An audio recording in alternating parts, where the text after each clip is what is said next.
You told Manu, I think it was yesterday, that you said obviously the speaker is going to have to recalibrate. Bottom line, you said there's not going to be a shutdown.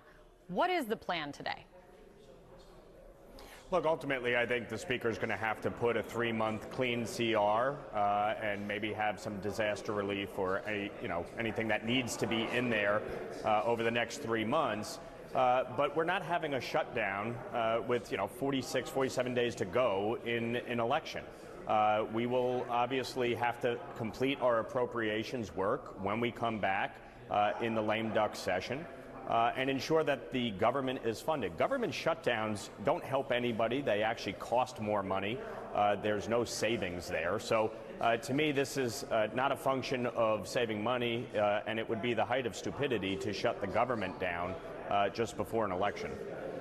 It's refreshing to hear that candid and accurate assessment of what shutdowns do. Axios, though, is reporting that some conservatives like Ralph Norman, he said, here was what their take on a short-term CR, a 3-monther and a clean one. Ralph Norman saying that there will be a lot of disappointment if Johnson goes bipartisan.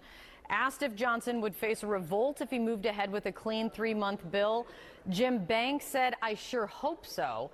And then you have Donald Trump, who is pushing for a government shutdown when it comes to a clean CR. To that, you say what?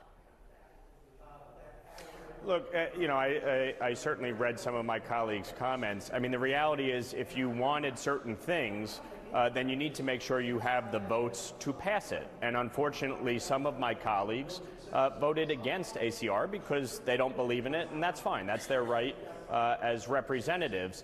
But at the end of the day, if they don't want to vote for a CR, we still need to keep the government funded and open. And in a divided government in which Democrats control the Senate and the White House, the only way to get something passed is bipartisan legislation. So from my vantage point, the reality of the situation is that there's going to be a short-term CR to keep the government funded so that we get through Election Day, come back, and negotiate the final appropriations package for fiscal year 25 and pass it in the lame duck. Do I assume correctly that what I hear from you is you'll vote to support a short-term clean CR, if that's what it is? Oh, absolutely, as I have last year and will continue to do. I do not believe shutting down the government does anything to help the American people.